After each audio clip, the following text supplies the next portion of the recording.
Good afternoon. I want to welcome you all here to the second and last week of Newsmaker interviews for this semester, featuring our host, Dr. Marvin Olasky, who's the Distinguished Professor of Journalism and Public Policy here at Patrick Henry College, and he's also the Editor-in-Chief of World Magazine. These interviews get published in World, and another 100,000 or so audience members get to participate in this, so we appreciate that. Marvin is a just multi-published author of works about Christian culture and public policy, so we welcome him back.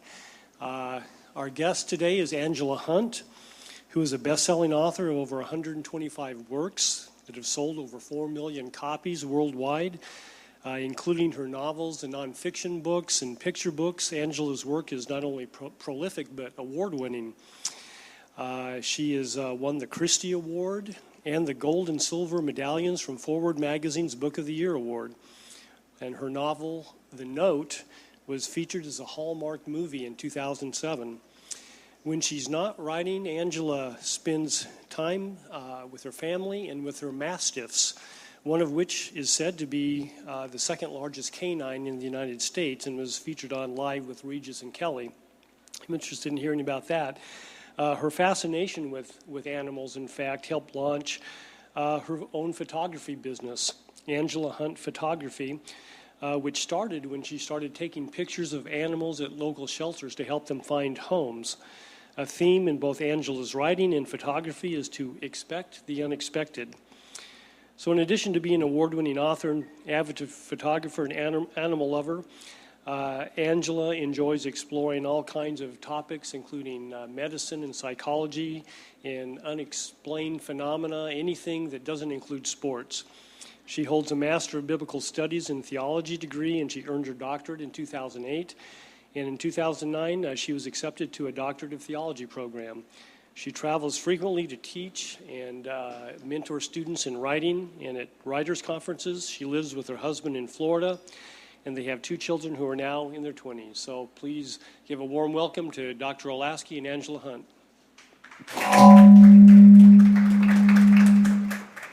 Well, that was a very warm welcome, but we have it there.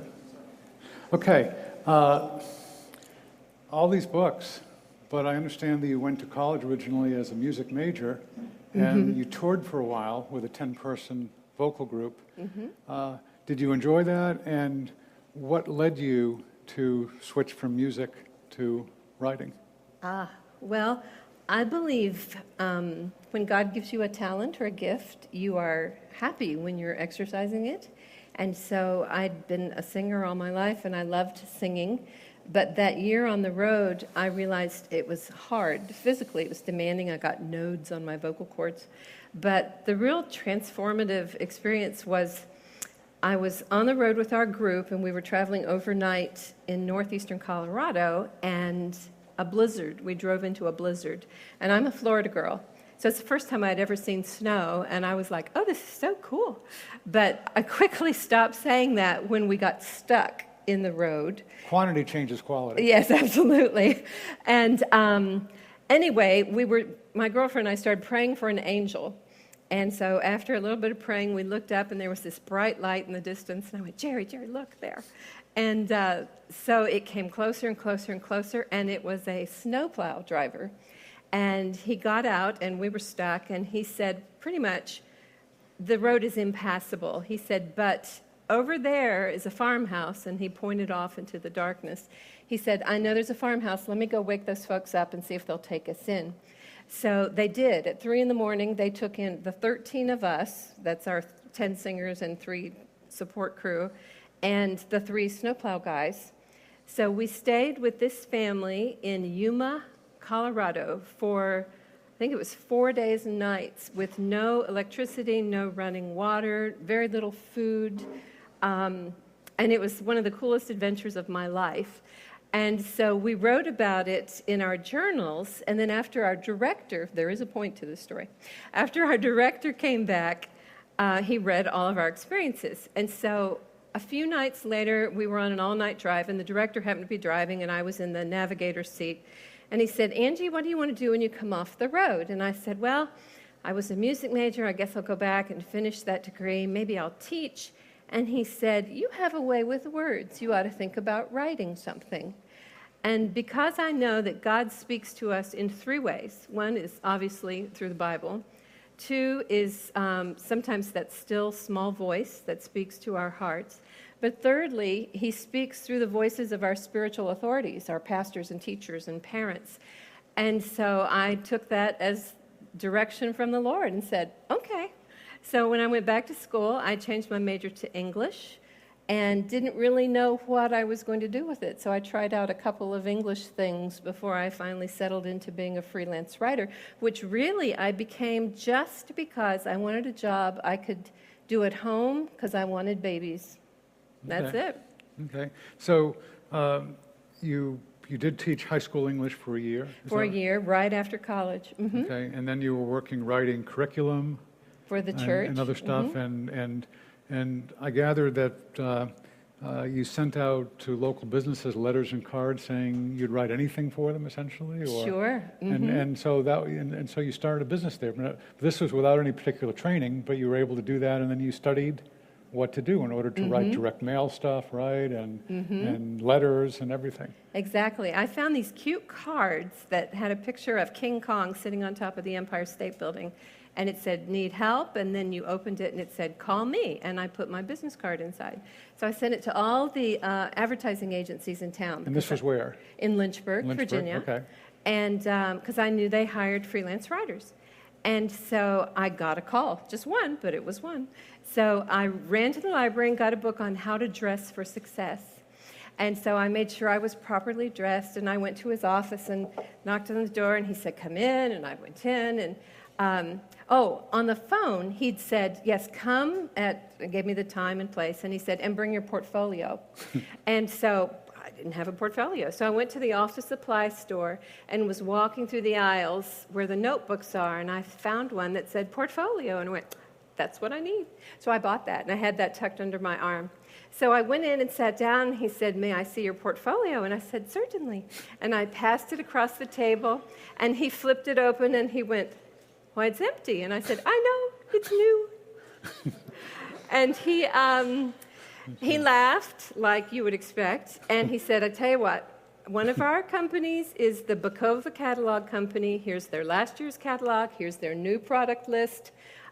See what you can do with it. I said, I will. And if you don't like it, you don't have to pay me. And he said, I won't. So anyway, that was really a no-brainer assignment because I had last year's catalog as a model. So I just wrote the new stuff up and dared to submit an invoice, and he paid it, and suddenly I was a professional writer. And then next time you had something to put in your portfolio. That's right. I had a page from the Bukova Catalog Company. But really, in those for 5 years, I wrote anything anybody needed, business letters. I was amazed at how many business people did not feel comfortable writing just a letter because English majors, we know where the commas should go. And so they would hire me. And so for 5 years, I wrote magazine articles, catalog copy, radio ads, just anything until I saw an ad about a contest for unpublished children's picture book writers. And I entered the contest, and then suddenly I was a book writer. Now, how did you know how to write a children's picture book? Well, I ran to the library and got a book on how to write children's picture books because there's a very definite blueprint that you have to follow if your book is going to be publishable. So I studied that. All children's picture books are 32 pages. You don't use a lot of adjectives because the pictures contain that information. They should be 1,000 words or less. So I just very quickly, I read the book and then followed the directions. In 20 minutes, wrote a story, and it won out of 531 entries. I think because I followed the rules. So this is different from what we often hear in literature classes about we're waiting for our muse, the voice of inspiration, has to be the right time, and so forth. I mean, this sounds very methodical, very workmanlike. So where does individual talent fit with the blueprint? I mean, how do these balance out, or do you need both? I think you need both. Everyone is born with certain talents and gifts in certain areas. And you can exercise that all your life, and it may impress people that you have such natural ability. It's just like a ball player.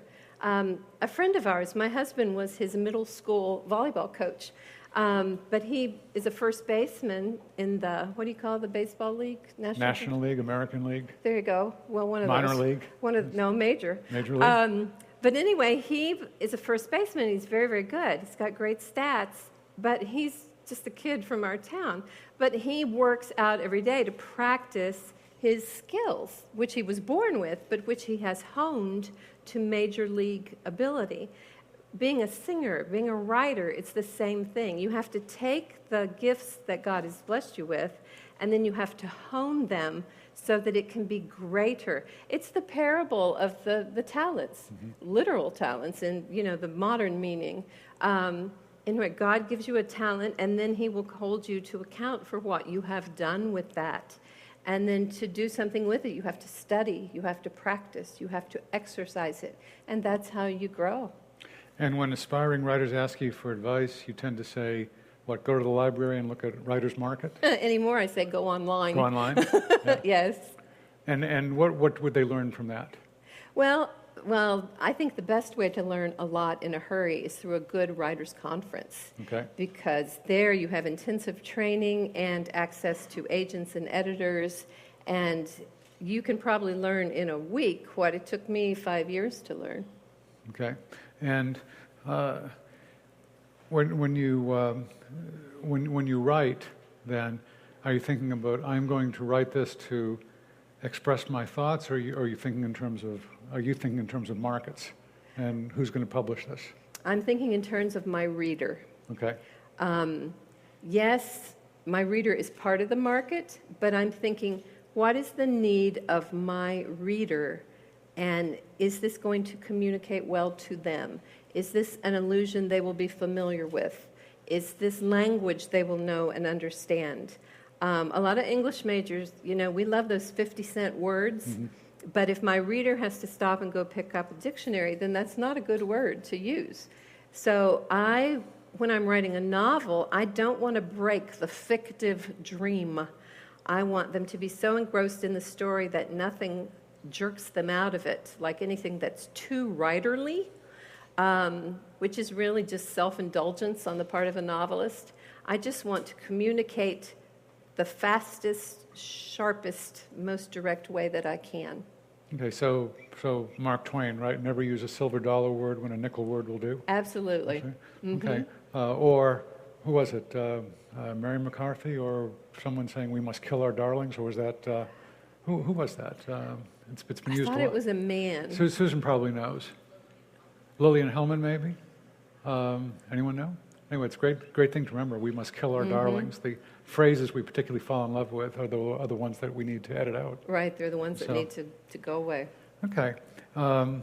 And I see one thing you wrote, the advice, if you want to write for yourself or for your loved ones, go ahead, write what is on your heart.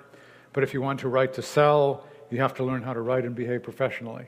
Did I write that? I think you wrote that, maybe not. That sounds so good. It's very good. It's very good. It sounds very good. It also sounds cold in a way. I am a matter-of-fact person. So tell us your matter-of-fact writing. I take it again. You're not just walking around waiting for inspiration. You go to work at a certain time, Absolutely. Right? And tell us how your typical writing day works. My typical writing day is I get up, I do my housewifely things. I have to clean the kitchen, fix breakfast, do the laundry, do the treadmill, and have my quiet time. And then usually either about 11 o'clock or just 10:30, 11 o'clock, I'm ready to work.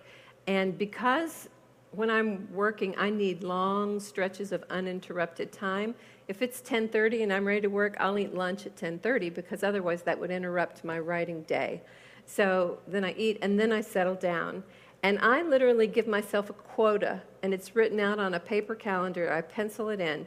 Today you will write word 1 through 5,000. the next day, 5,001 through 10,000. And is this 5,000 words? Mm-hmm.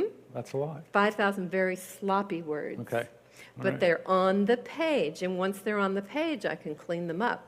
So when I'm first drafting, it's about 5,000 words a day, and I just get it down.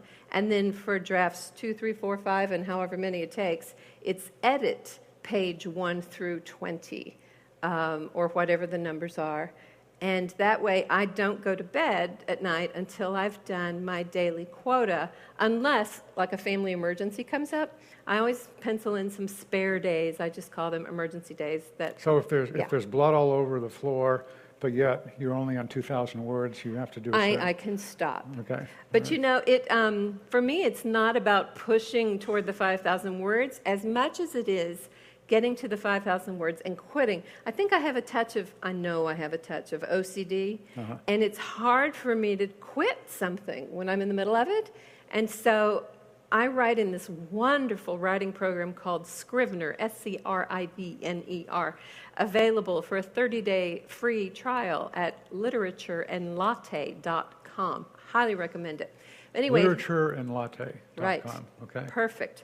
And so it has this little goal thing in the bottom, and the minute it tells me when I hit 5,000 words, and the minute I do, I push away from my desk and get up and go have a life. Otherwise, I wouldn't.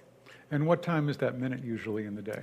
Sometimes it's 8 or 9 o'clock. It depends on if I've spent all day playing video games and answering emails. And so, I've gotten addicted to words with friends. This is a bad addiction, I got to tell you. especially for a writer. Mm-hmm. And so, okay. You work through the evening, and then I read that you and your husband, pastor, have an agreement about evening meals, or is this old stuff at this point, that he brings home dinner on Mondays and Wednesdays, and you prepare a hamburger helper, pancakes, or something similarly simple on Tuesdays and Thursdays? Well, now he brings home pretty much every night. Okay. So you've trained him. Yes, I have. But we're trying to get away from that to eat healthier. We're trying, but it's not quite there yet. Okay. So. All right. Now, let me hold this up. I think this is useful. Writing lessons from the front. There are 10 of these at this point. They've come out in short things, and now this is the compendium. That's and right. So forth. And there's good stuff here, including those of you who want to write thinking about characters and the characteristics of characters, and you use Myers-Briggs. I absolutely Maybe do. you could explain that. Well, when I was studying character development, I've been familiar with Myers-Briggs with years. How many of you are familiar with Myers-Briggs? So just personality. about everyone. Yeah. To me, this was the absolute best tool, first of all, at helping me understand myself and other people, but I thought, I can just figure out the 4 letters of my characters, and poof, I have their entire personality, what kind of house they live in, what kind of car they drive, how they are as parents, how they were as children, all that.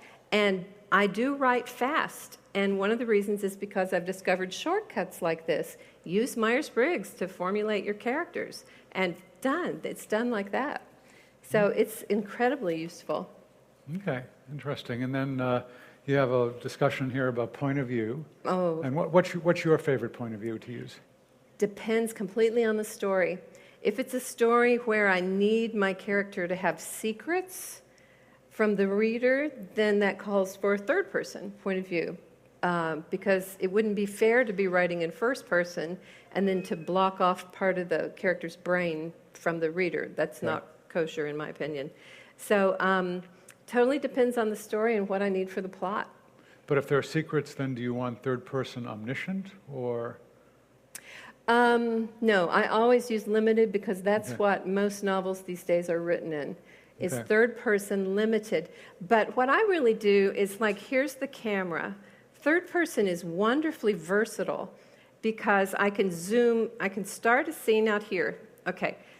Mary woke up and looked out her window. So the camera's here. It's telling us that we're looking at Mary lying in bed looking out a window. And then I can zoom into her head. Teardrops were pelting the window like tears upon the glass. All right, what's her emotional frame of mind? This needs to be interactive. Is she happy? She's sad because I'm in her brain and the word tears came from her. So all of a sudden, I've gone into Mary's head. Raindrops were pelting the glass like tears upon the window. Why did George have to leave her now? That question about George came straight out of her brain. I do not need italics to set it off. I do not need, why did George have to leave her now? She thought. Don't need any of that extraneous material because I have seamlessly moved that camera into her brain. Now, if I didn't want to move it into her brain, I would just say, Mary got up, Mary woke up and it was raining. She looked out the window, sighed, and got dressed. All right, the camera has stayed out here the whole time.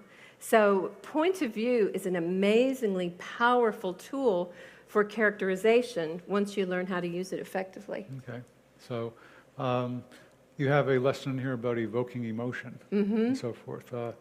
What's the key thing you have to do to evoke emotion as a writer? Tears in the writer, tears in the reader. But the key to evoking emotion is to tap into the emotions that your readers already have. Gone with the Wind is one of my favorite novels. I read it a dozen times while I was growing up. And a few years later, the estate of Margaret Mitchell authorized a biography called Scarlet. I read it, and Mammy dies in one of the first chapters. And when I was reading it, I sat there sobbing because Mammy died. Now, whose work made me cry? The sequels? Was it Alexandra Ripley? Was it her work? No.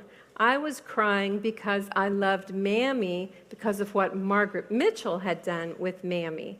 So in the same way, when you're wanting to tap into your reader's emotions, if you're writing about a child, then you write about the sorts of things that young parents have in their homes and things that they feel.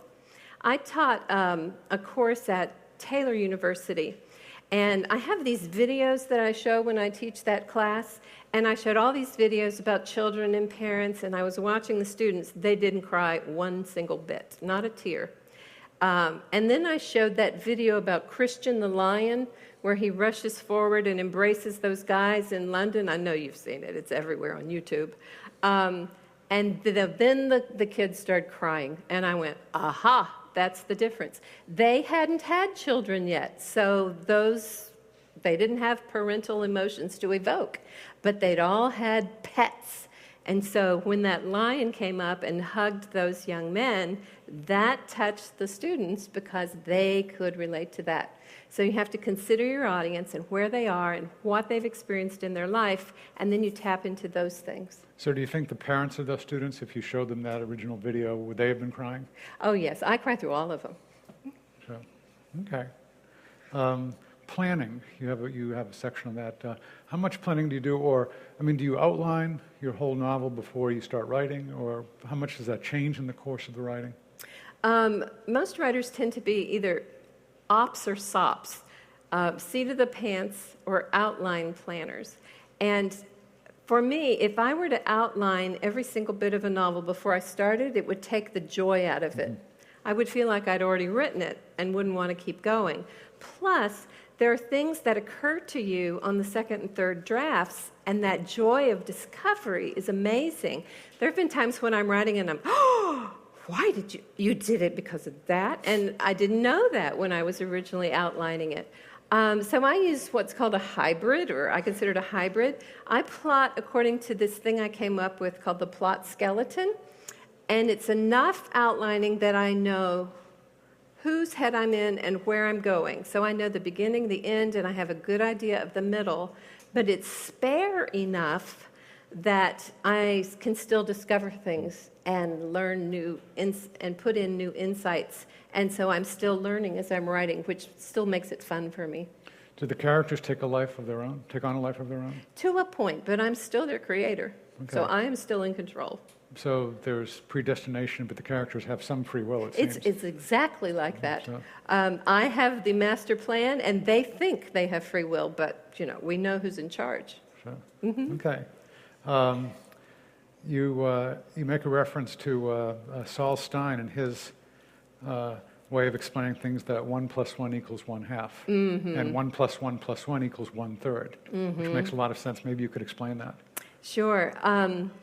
Sometimes when we get in a writing groove, we just go on and on. Like, he was tired, he was exhausted, he was as tired as a dog in a round room filled with fire hydrants. And we just go on and on and on and on, and we just keep piling things on. And every extra word or phrase that you pile on weakens the effect. Girls, it's like a woman wearing too many accessories. It just kills it. So what you have to do is look at all the stuff you've piled on and get rid of it all except the best one. And I think the best one is the thing about the round room with the fire hydrants, because that's funny. So I would just cut all the rest and keep the strongest. And that works. Just when you find yourself piling it on, you've got to shovel it out. And I know one person near and dear to me who I taught about writing would say that editors are like dogs with fire hydrants. But you like editors. I do love editors, yes. So, okay. So anyway, 1 + 1 = 1/2. 1 + 1 + 1 = 1/3. Good thing to remember. Or, I mean, many of you are familiar with Strunk and White, so The Elements of Style, with his famous statement, omit needless words. Needless words, and apparently he omitted so many that he had to say he had to say omit needless words 3 times to fill up the time in teaching a class. But no, you don't even have to do that. So, tension on the line. And you mentioned what kills tension. I think this is good. Oh, a lot. One is backstory. That's the number one thing I see in beginners' manuscripts, is they've learned enough to know they're supposed to start with something exciting. So they'll have Katie out in the wheat field, and it's on fire, and she's battling the blaze, and it's overcoming, and she's not doing very well, and suddenly the stranger hops out of a pickup, and he comes and he helps her, and they get the fire out. Chapter 2. Katie's grandfather came over on the Mayflower in 1674, and blah, blah, blah, blah, blah, blah, and all the stuff about her history and how the grandfather and the cousins and all this backstory. There should be no backstory. Backstory belongs in the back of the story. Don't put it up front. In the beginning 30 to 50 pages, your job is to throw out hooks to not answer all your readers' questions, but to draw them into the story and keep them reading so that they can find answers to their questions. And then you begin to gently feed them what they need to know. You tell them what they need to know only when they need to know it and not before. So backstory is the number one killer of tension. And too much explaining and so forth. Yes, RUE, resist the urge to explain. Okay. Now what works? What works are throwing out those questions and not explaining.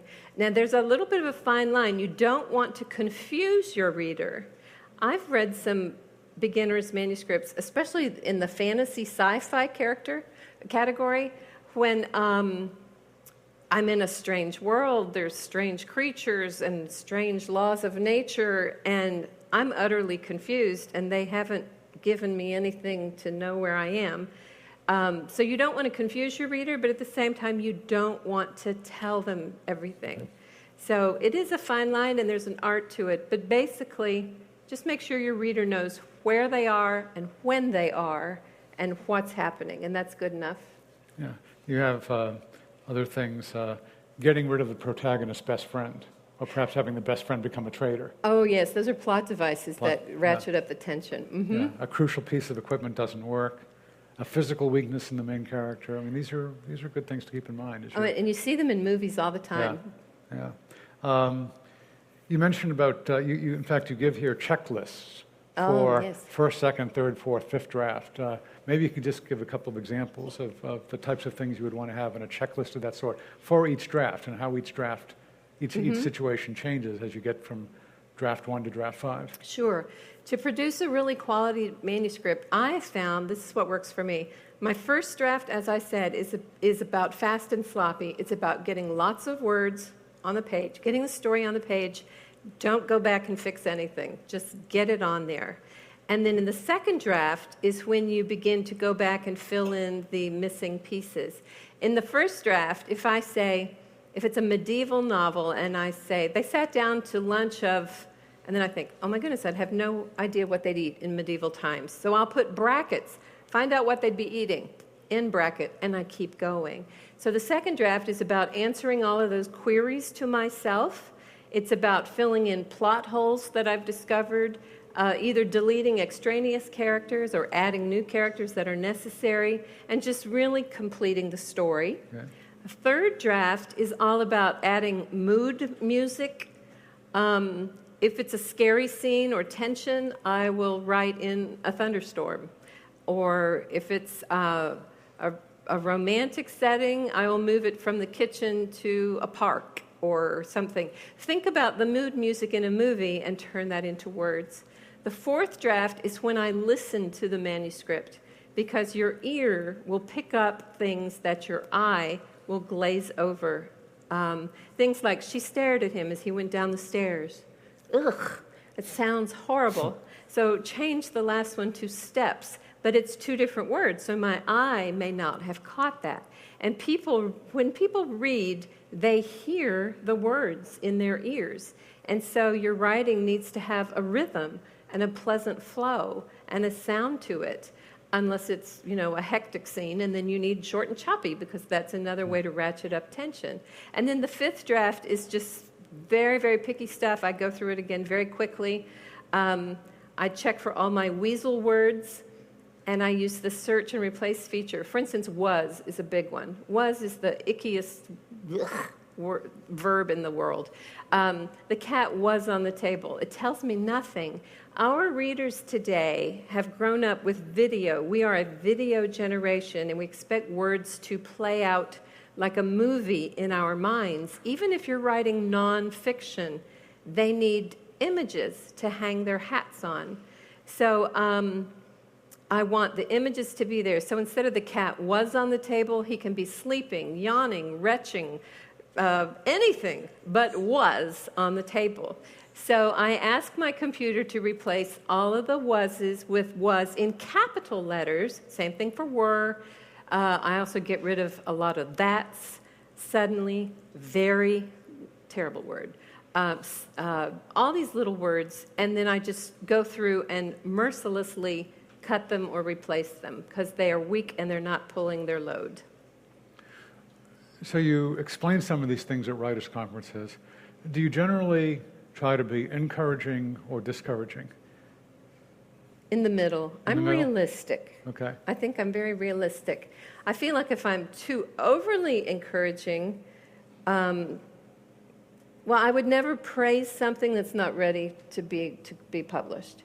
And I do, if it is ready to be published, I'll be the number one cheerleader. And if people are working and I can see progress in their work, again, cheerleader all the way. Because I love finding raw talent and helping to encourage that. But if something is not ready to go, I will also be the first to say, this is not ready to go. All right, here's what you need to work on. So in the spirit of Christian love, I try never to be cruel, but again, I am also usually very honest. But you impress upon them that it's very hard work. Oh, it's extremely hard work. Yeah. And you say sometimes you ask them, how much does an author get from a $15 book? Do a quick thing here. Anyone want to throw out a number? Let's say a book that sells for $15. How much do you think the author gets from that typically? Yes, my best-selling book is The Tale of Three Trees. It sells in bookstores for about $15. How much, interaction again, how much do you think the author gets of that?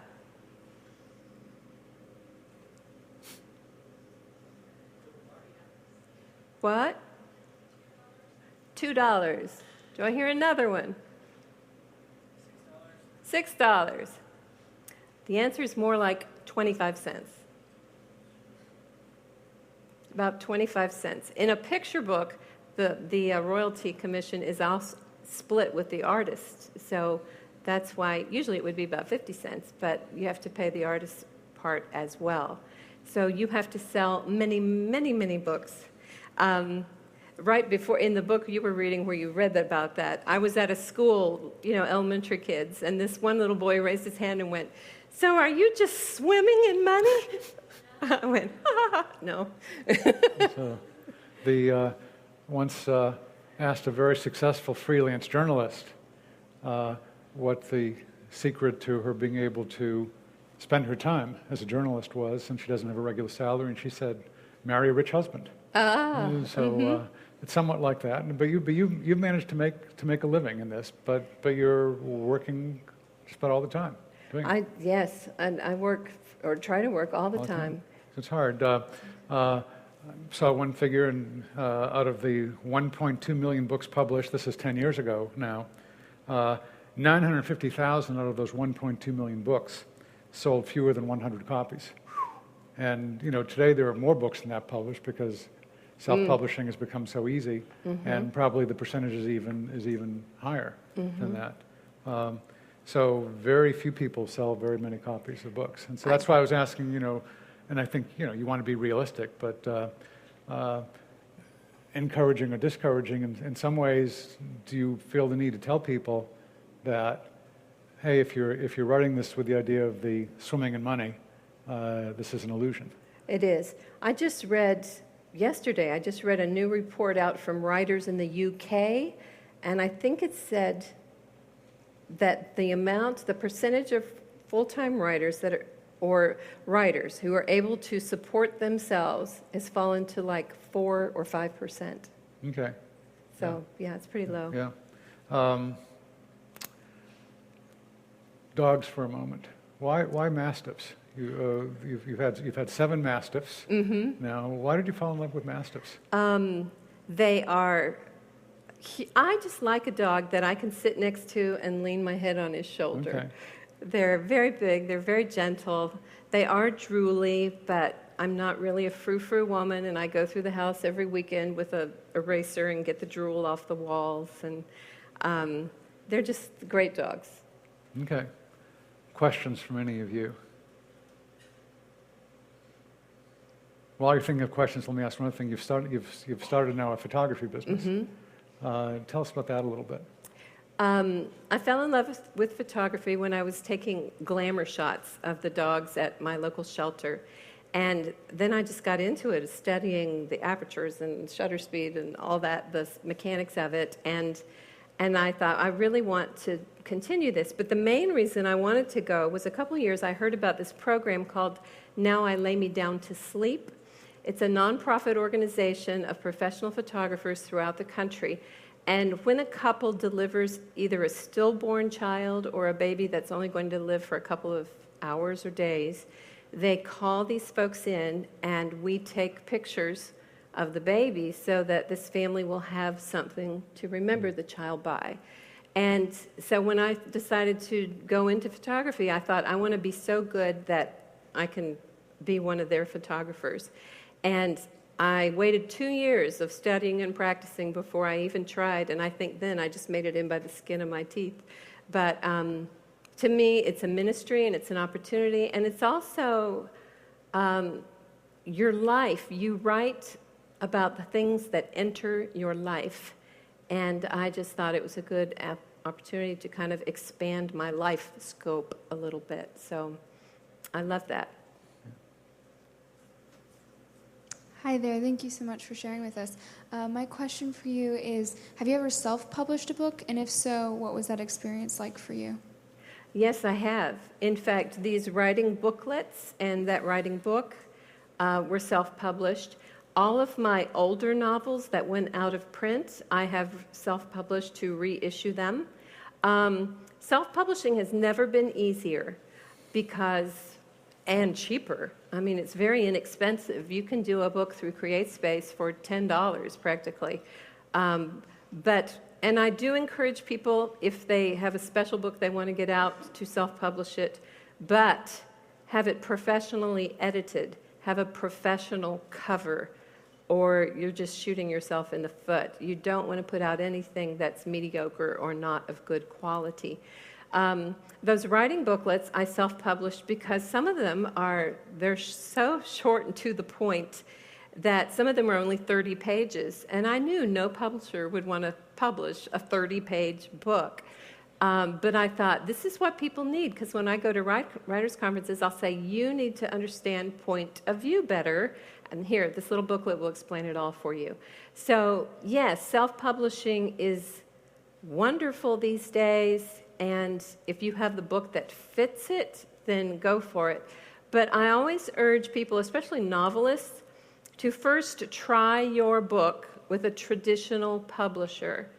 And when you hear, we love this book, but we just can't find a place for it on our list, then you know the quality is good enough that you could go ahead and self-publish it.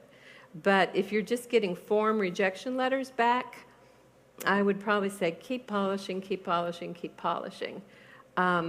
Because you want your book to be, your self-published book, to be absolutely as good as anything a traditional publisher would put out. But the truth is, traditional publishers are having a hard time right now, and there are fewer slots available for books, and they're struggling financially, so there are fewer opportunities to be traditionally published. So if you have a book and it's just not going to fit in a traditional publisher's program, make it the best you can, and then consider self-publishing. But just make sure it's absolutely the best book you can make it. Hello.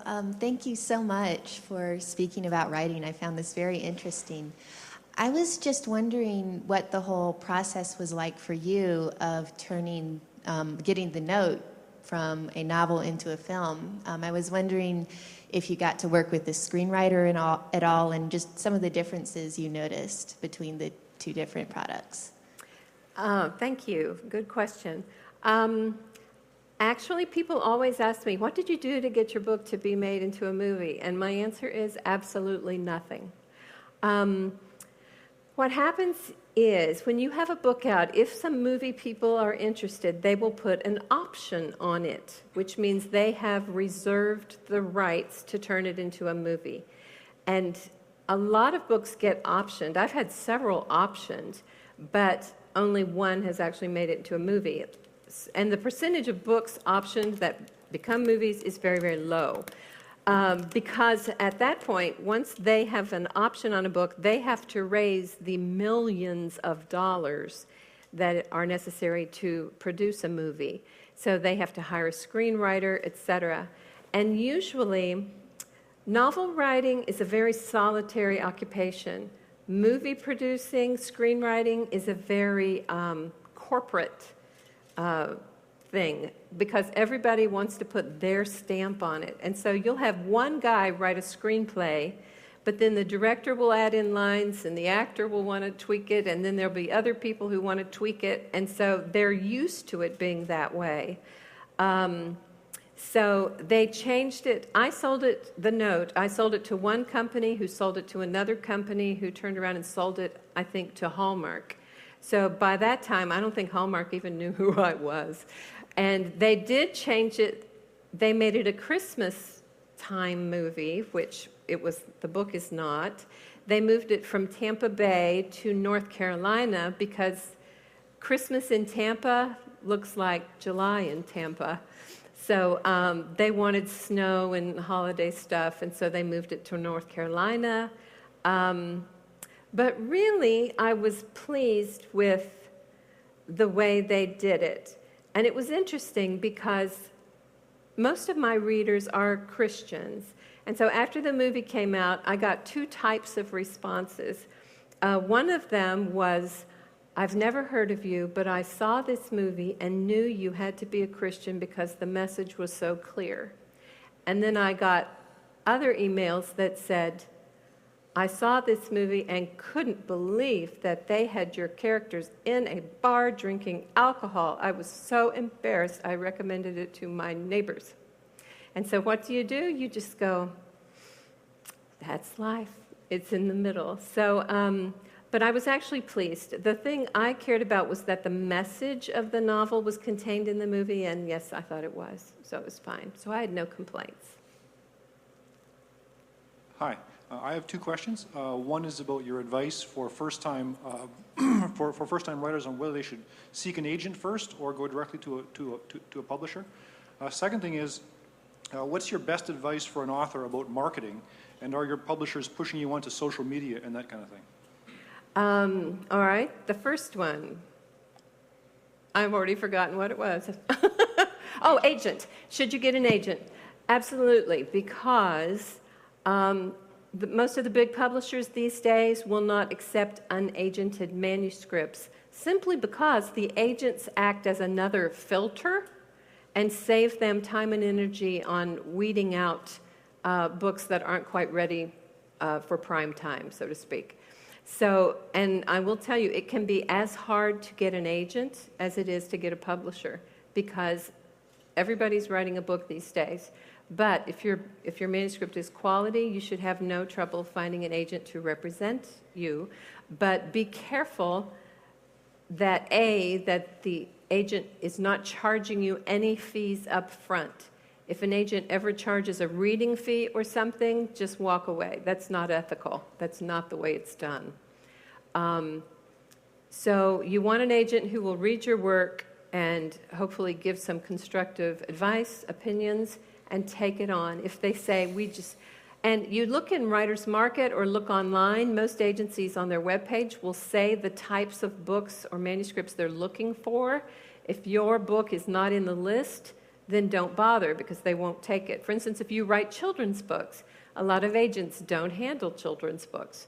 So you would be wasting your time to send anything to that agent. But my main piece of advice is, if they're charging you anything up front, walk away. There's a lot of scam artists out there who are doing that, so that is not legit. And your second question was social media and marketing. Yes, a few years ago, I noticed the trend that publishers were beginning to expect authors to do all the marketing, which perplexed me because, frankly, I thought that's why we had publishers, to handle the marketing and distribution. And that's why I was paying them, $7-8 out of that 15 to do that. And it's a sad fact, but true, that today a publisher will ask up front how many Twitter followers you have, how many Facebook fans you have, etc. And I really regret that this is happening, because I think it has absolutely nothing to do with the quality of a book. However, publishers believe it has a lot to do with the successful sales of a book, and that is, after all, what they're about, selling books. I was at a writers' conference a couple of years ago when Amish books were all the rage. Anybody in a bonnet on the cover, it was going to be a bestseller. Trust me, there was a time. And I heard an editor say he would rather have a mediocre Amish book than an excellent anything else. And that was the reality of the market, because he knew the Amish books would sell. And as a writer, that just makes me sick. But it's the reality of the market. And the point is, though, how can you establish a fan page when you don't have a book yet? So probably the best thing to do is, I don't know, it's a paradox. Just try to get a lot of friends on your personal page. And then once your book is out, then you can set up a business page, a professional or a fan page, they call it, on Facebook.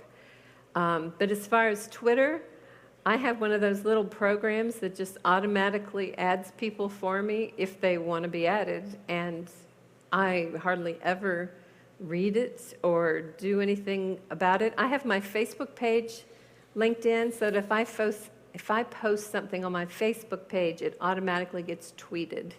And that's about all that I do messing with it. There comes a point where if you spend all your time doing the things they want you to do in social media, especially with Pinterest and Instagram now, those are the two new hot ones, I would never have any time to write if I took care of all that stuff as much as they want me to. So you just kind of have to walk a fine line. But everybody knows this, and this is true. The number one best way to market your book is through email. So the number one priority of any writer should be developing an email newsletter list. These are the folks who want to know about your stuff and who willingly sign up and want your newsletter, and they are your readers, and those are the ones you need to nurture and stay in contact with. Facebook and Twitter, that's all just window dressing at this point, I think. Hi, thanks for talking to us today. I was wondering how your Christianity specifically has affected your career as a writer. I know that's a huge question, but just like challenges or ways it's made it easier, especially with like publishing and the market. Well, I don't know. That's kind of like asking how has being white affected my life. It's everything, and at the same time, it's I don't know. It's just so basic. Well, as a Christian, it's okay. Interesting. I have friends who are Christians and feel called to write for the Christian market. As a Christian, I have always felt called to write for the world at large. So my books are not as overtly Christian as a lot of my friends and as a lot of others. My best-selling book, The Tale of Three Trees, doesn't have the word Jesus in it anywhere, even though it's clearly his story. But that omission has enabled that book to get into public school libraries and other places where if it had had Jesus in it, it would not be so welcome. So I think it just depends on your mindset, the way God shapes and molds you about, are you going to be writing for the world at large? Now, the Christian market, of course, snaps up Christian writers, and some publishers require Christian content, very overt, and other Christian publishers do not. We were talking about this at lunch. For instance, Tyndale House, at one point anyway, wanted the protagonist to be a Christian, but I have tons of books where the protagonist is an agnostic, which I think is a much more interesting reading experience. And so I couldn't take those books to Tyndale. I took them to Thomas Nelson. So each publisher is kind of different.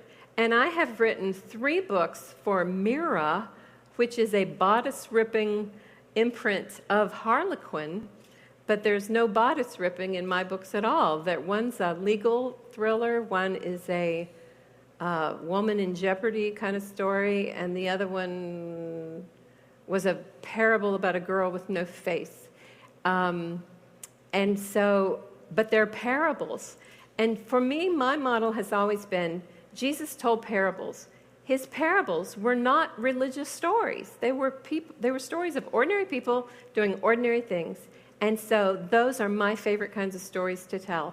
Ordinary people doing ordinary things. They may or may not be believers, but yet there's a spiritual truth illustrated in it for those who have the eyes to see.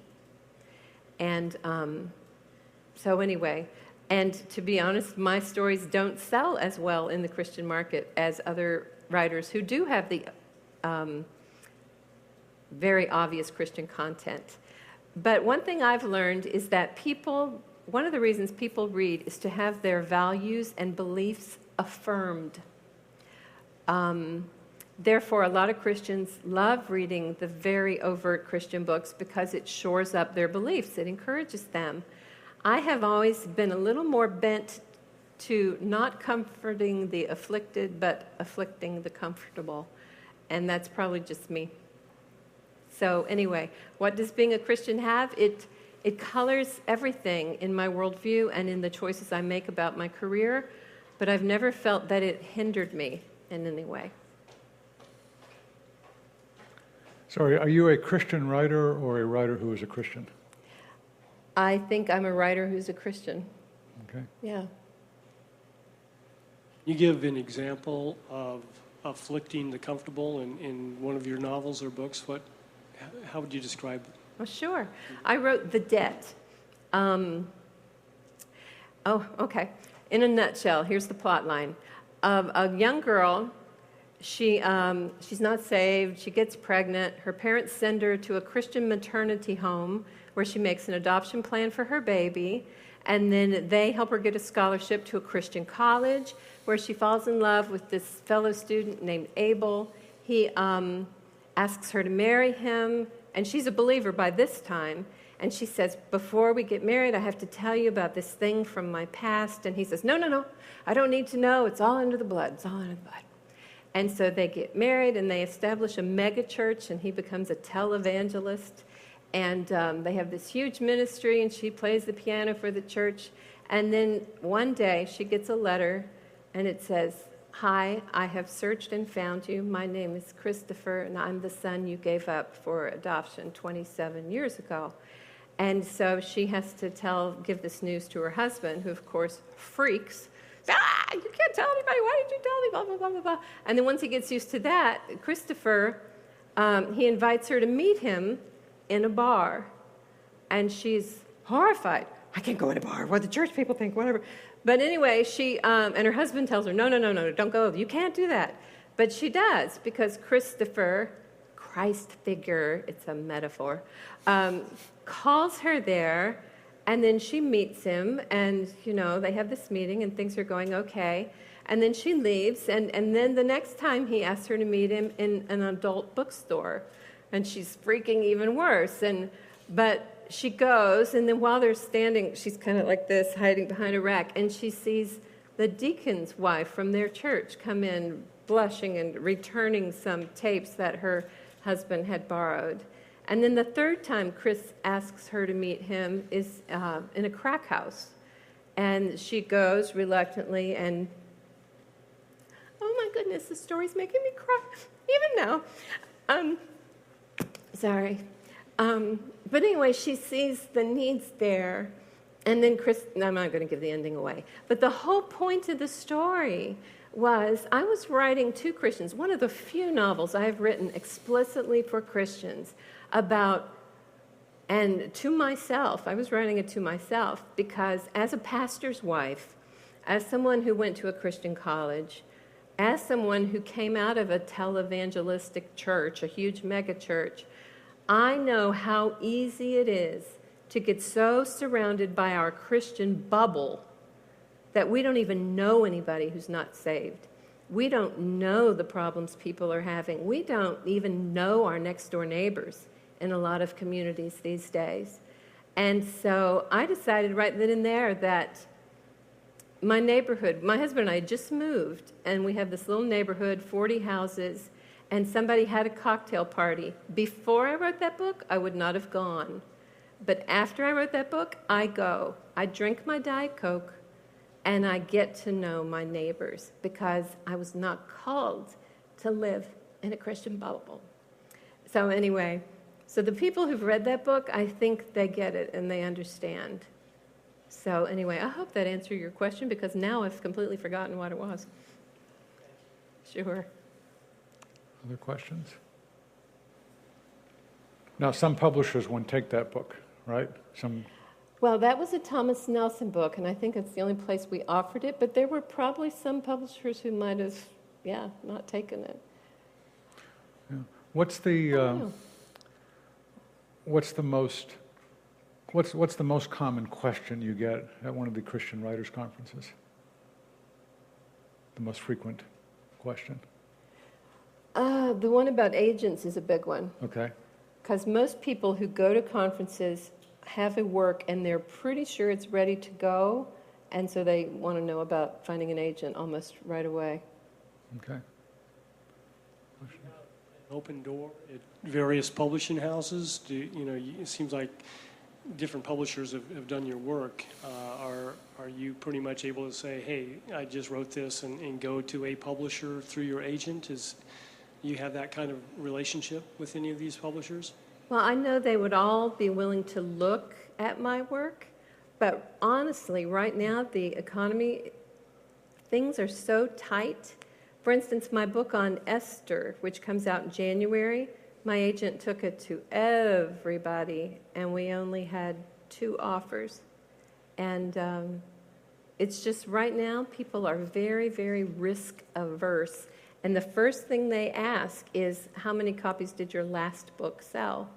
I mean, no, they don't even ask what it was about or anything. And so everything right now is bottom line numbers, which is it's really kind of sad, but it's the way it is right now. And they're assessing the size of your platform because they don't want to really do the marketing themselves. That's right. So, that is right. Yes. Yeah, it is tough. Susan? Oh, Mike?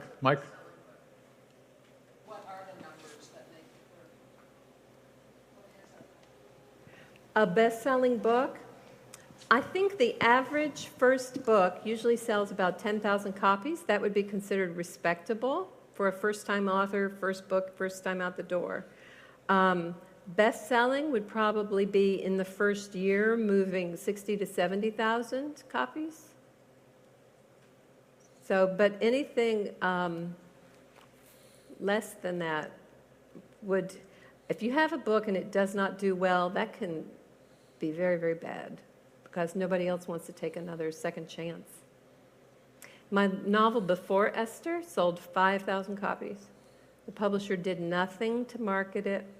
And it was, they asked me, the contract I got, they wanted me to write Southern women's fiction, which I am not known for because I don't do it. And, but if I wanted to work, I had to write Southern women's fiction. So I wrote 3, I liked them, novels about Southern women's fiction, and they did not sell very well at all. And so then when we were shopping Esther, which is a completely different genre, all they wanted to know were my sales figures on that last book. And we had to say 5,000 copies, and they went,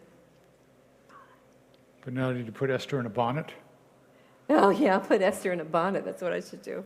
So, I think that's kind of waning now, I hope so. okay. What's the new thing? I don't know yet, I don't think a real trend has emerged yet. 10 years from now, and I think then we'll finish up. 10 years from now, what do you think the publishing business will be like for an author who's a Christian? I think we will probably be completely integrated into the ABA, that means the general market category, not only because the big New York houses are buying us up, but because more and more people are buying books online. And when you go to Amazon or barnesandnoble.com, there are no categories. Everything is just there, which sort of evens the playing field. And in a way, that's a very good thing. But then again, there are like, 4 million books on Amazon? So the work has to be really, really stellar to get the kind of attention that you'd need. So it's a very interesting and challenging time to be in publishing. It is. Well, please join me in thanking Angela Hunt. Oh, thank you. And by the way, tomorrow, something completely different. We're going to spend a little bit of time talking about theology, but mostly football, because our guest tomorrow is the writer on ESPN of a very well-known column called Tuesday Morning Quarterback, and so he's going to be here Tuesday at 12:20. Greg Easterbrook. He has a new book out called The King of Sports, which is a critique of football, and really interesting guy, both in terms of sports and in terms of theology. So I hope you'll be able to join us tomorrow. Thank you.